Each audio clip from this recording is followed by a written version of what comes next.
Imagine volleyball, but instead of using your hands, you use your feet, head, and chest to send a ball flying over the net with incredible acrobatic kicks. Sounds impossible, right? Well, welcome to the world of Sepak Takraw, one of Asia's most spectacular and jaw-dropping sports. This isn't just a game. It's a display of aerial artistry, a dance of power and precision that has to be seen to be believed. Today, we're going to dive deep into the fascinating story of Sepak Takraw, tracing its roots from ancient royal courts to the international arenas where it continues to captivate audiences worldwide.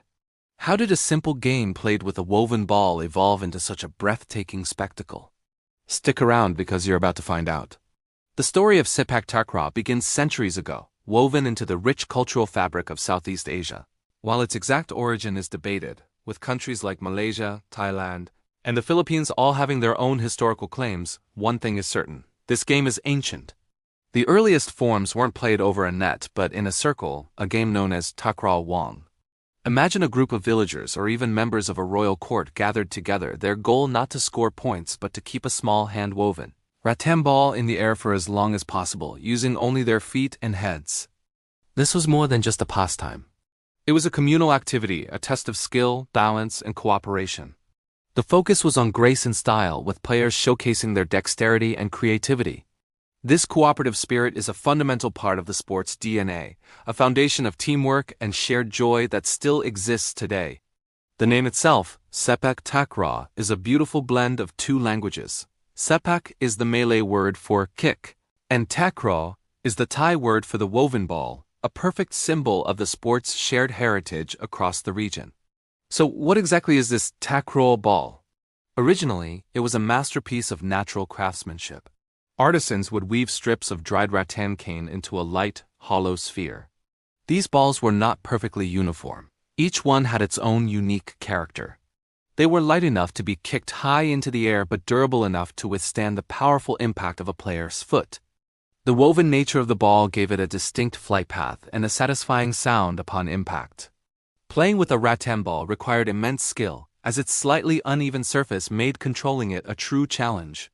While modern competitions now primarily use synthetic standardized balls for consistency, the traditional rattan ball remains a powerful symbol of the sport's heritage. It represents a connection to nature, to a time when games were created from the materials at hand, and to the artisans who painstakingly crafted these objects of play.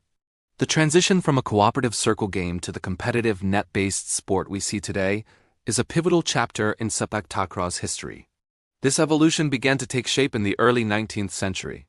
Drawing inspiration from Western sports like volleyball and badminton, the rules were formalized. A net was introduced, dividing the court into two halves. Teams were formed and a scoring system was established. This transformation turned Sepak Takraw into a fiercely competitive sport, demanding not just skill and agility, but also strategic thinking and powerful athleticism. The court dimensions are similar to a badminton court, and the net height is set at about 1.52 meters for men. A team consists of 3 players, the tekong, who serves from the back, and 2 front players, the feeder and the striker, who are responsible for setting up the ball and executing the powerful spikes. Now, let's talk about what makes Sepak Takraw so visually stunning: the techniques.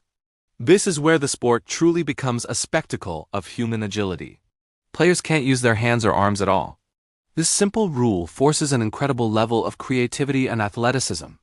You have the inside kick, the most basic touch used for control and passing. Then there's the header, a crucial defensive and offensive tool. But the real showstoppers are the acrobatic kicks. The most famous is the roll spike. Picture this: a player launches themselves into the air, does a full flip, and smashes the ball over the net with the sole of their foot while upside down.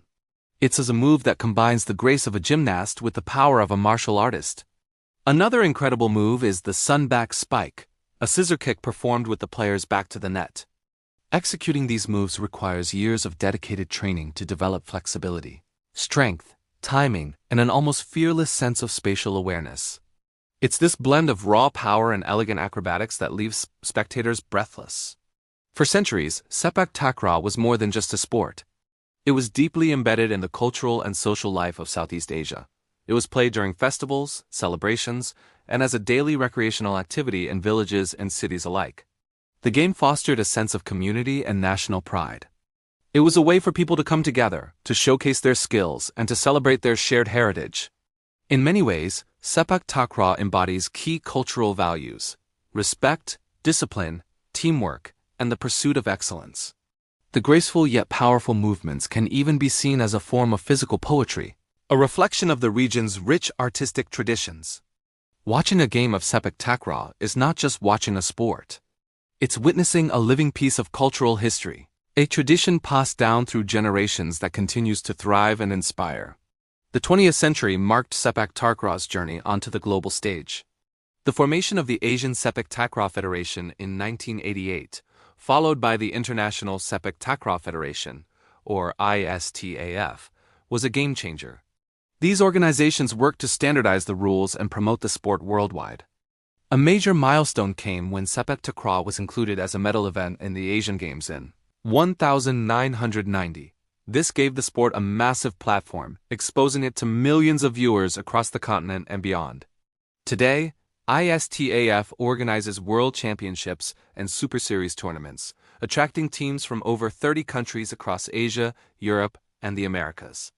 While Southeast Asian nations like Thailand, Malaysia, and Myanmar remain the dominant powerhouses, the sport is gaining traction globally.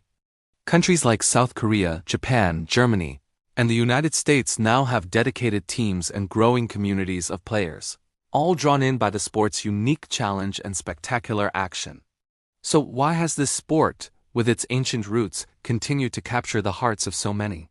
I think it's because Sepak Takraw represents something pure and primal about sports. It's a testament to the incredible capabilities of the human body. It's a sport where flair and creativity are just as important as power and strategy. In a world saturated with mainstream sports, Sepak Takraw stands out as something different, something authentic. It's a celebration of tradition, a symbol of unity, and a showcase of some of the most mind-blowing athleticism you will ever witness. From a simple circle game played with a rattan ball to a global phenomenon, the spirit of Sepak Takraw remains unchanged, a beautiful gravity-defying dance between player and ball. It's a sport that honors its past while soaring, quite literally, into the future. Thank you so much for joining us on this journey into the world of Sepak Takraw. I hope you've gained a new appreciation for this incredible sport. If you've ever seen a match live or even played it yourself, share your experience in the comments below. We'd love to hear from you. And if you enjoyed this video and want to discover more fascinating stories from the world of sports and culture, make sure to hit that like button and subscribe to the channel. Your support helps us bring more content like this to you. Thanks again for watching, and we'll see you in the next video.